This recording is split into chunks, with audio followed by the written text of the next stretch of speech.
Okay, slash X or whatever creepy board this makes its way onto. I put it here because I thought it'd get to the most people to whom it was relevant. If you're one of those people who are inherently drawn to horror, you're in real danger. I don't know what it is exactly. I don't pretend to know everything that's going on. In fact, I used to be drawn to the more realistic, non supernatural creepypastas, but, well, let me explain. About a year ago, I was up at 3 in the morning.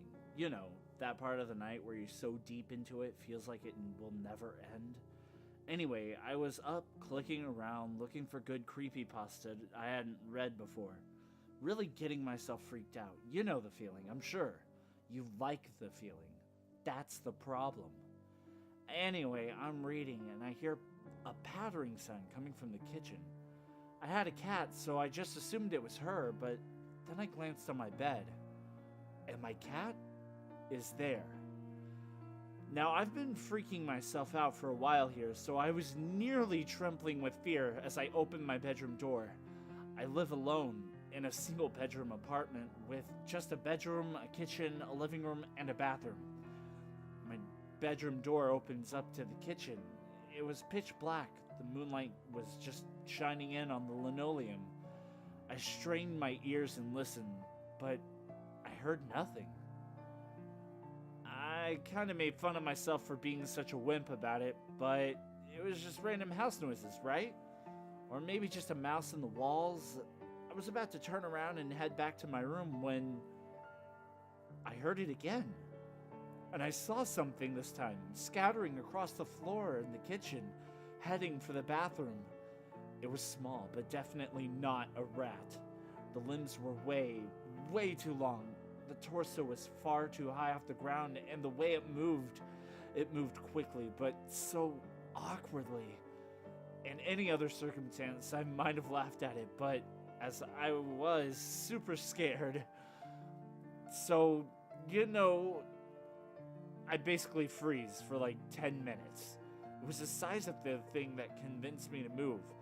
No matter how weird or messed up it was so much smaller than me. It couldn't be that dangerous, right? I popped open the bathroom door and did a quick scan before I turned on the lights. Nothing. Flick the switch, look around, still nothing. I even looked on the ceiling, threw open the shower curtain, nothing still. What could it have been? My mind started inventing explanations. It definitely had 4 limbs. Maybe it was a big spider, lost 4 legs somehow? That could explain the awkward movement. It was good enough for me. I was about to go back to my room when I thought, on a whim, to use my broom and poke behind the toilet, between the wall and the base of the seat. When I did, I hit something solid, and it scurried out. It looked like a tiny human. It was pale white, pale as a maggot, with dirty gray streaks running along its skin. It moved on all 4s with long, thin fingers that grasped the ground. Its skull was completely bald, and it had no eyes, and the skin looked like it had been torn away from the lower half of its face, leaving the exposed teeth and gums. It looked up at me, pointed its face in my general direction. Anyway, and then it scurried up the side of the bath and down into the drain. It moved in quick bursts like a spider and climbed up straight, smooth surfaces like one, too. After it disappeared down the drain, I stood there, frozen, broom still in my hand. For a good 5 minutes, I was scared out of my mind. I slowly backed out of the bathroom and closed the door, and then stuffed a blanket in the crack between the floor and the door, fearing that it might come out. Then I sat on my bed, wondering what I could do. I mean, it wasn't like I could call the police or even tell any of my friends. It's not like they'd believe me. So what did I do? I made a thread on slash X. This was quite a while ago, almost a year. You might even remember it. It wasn't anything special, and it didn't even get that many responses before falling off the boards. I guess people thought I was joking, which really I would have thought the same thing. My thread, in retrospect, Sounds exactly like the type of threads I hate. But besides from all the OP is a fag and sage responses, there was one other one. I've seen them too, man. Email me, along with an email address that I'm not going to give out. So I email this kid, right? Right away he responds, and we start up a conversation IRC. He introduces himself as John and basically tells me a very similar story. One night, a few months ago, reading Creepypasta, heard a noise, got up, saw the small pale man. He was a bit bigger, he said, in fact, the size of a cat, but he also told me one other thing, that I'd see more of them. He said that ever since he saw the first one, he's been seeing more of them out everywhere, even in the street, during the day. They were everywhere, he said. And once you noticed the first one, it got so much easier to find all the others. He had no idea what they were, and he hadn't even figured out their behavior yet. He said that usually when he saw them or heard them in his own home, he was reading Creepypasta, so they usually freaked him out something awful, but again, he had never actually seen them do anything terrible, just scurry out of sight. But some of them got pretty big, and not all of them, looked exactly the same. I still didn't sleep that night.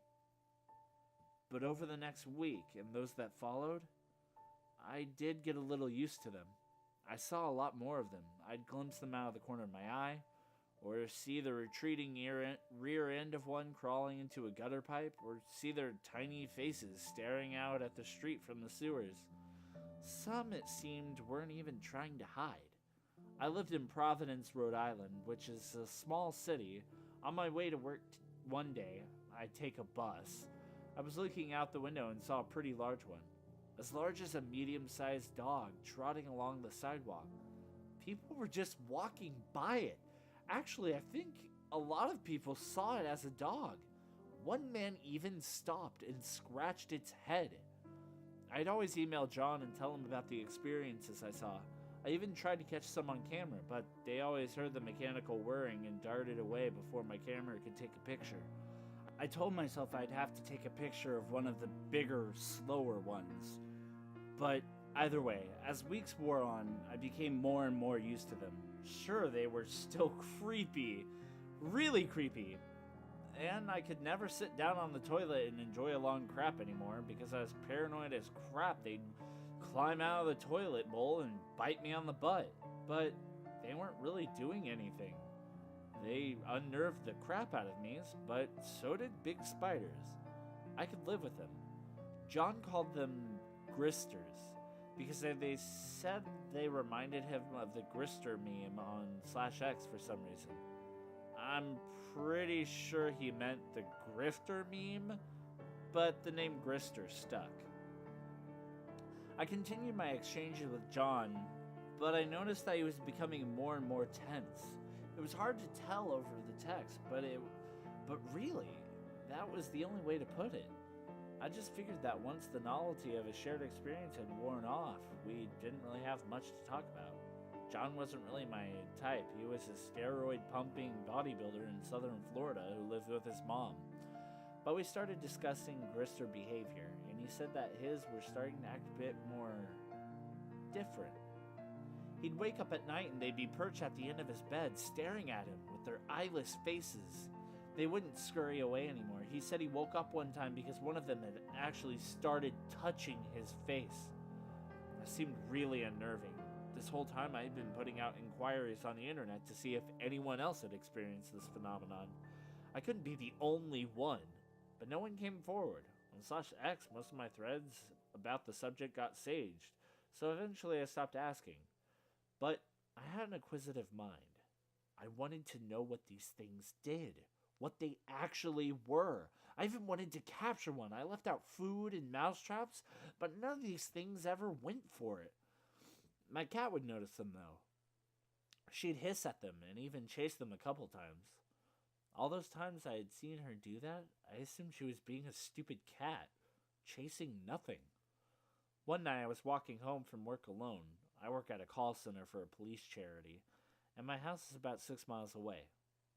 I had to stay late, so there was no bus to come pick me up, and I really didn't have all that many friends, so I had to walk. Anyway, I was walking past some old abandoned brick house, creepy crap, let me tell you, when I heard a weird, low groan. That's when I happened to notice there were a lot more Gristers than usual here. They were mostly ignoring me, but they were scurrying in and around one particular brick house. The groaning sound, it seemed to be coming from the alley beside it. Now, a lot of Gristers, it was creepy enough, even without that lone groaning noise. What made me decide to investigate? I have no idea. Morbid curiosity? I'm always looking for some creepy gore stuff to post on the boards. I thought that maybe the groaning was some kind of wounded animal, so I approached the side of the house, noting that the windows were boarded up. The groaning, I should have known then it was no animal.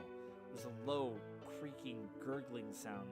It didn't sound like any animal I knew. So I snuck down the alley, and when I saw what was making the noise, I nearly pissed myself. It was a fat, humongous Grister, at least 8 feet wide, completely unable to move, with rolls of fat hanging down over its legs. Had no neck, just 14 chins leading up to its macabre, exposed jaw. Dirty drool ran down its chin to cover its obscenely huge belly. Small Gristers crawled in and out of the rolls of its fat. It rubbed itself with a pudgy claw, making that groaning, gurgling sound, which seemed almost sexual. It was terrible. I know it doesn't sound like it, and objectively, I can think that a fat, cooing Grister rubbing itself might sound pretty funny, actually. But in the presence of that thing, all I felt was a sick, revulsive disgust.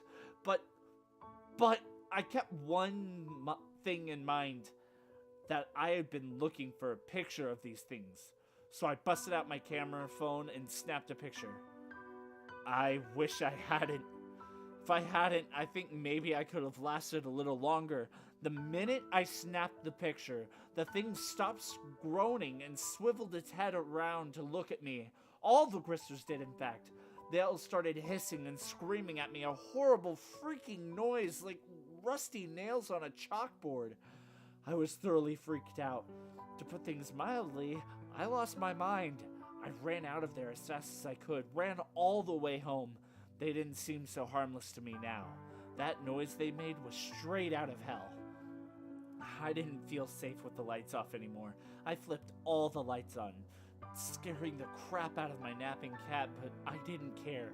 I slammed the bathroom doors shut, stuffed the blanket under cracks again, and I sat on my bed and looked at the picture I had taken. There it was, clear as day, that huge Grister. Just looking at it made me feel sick. I'm gonna post this online tomorrow. I'll keep you updated with what happens next.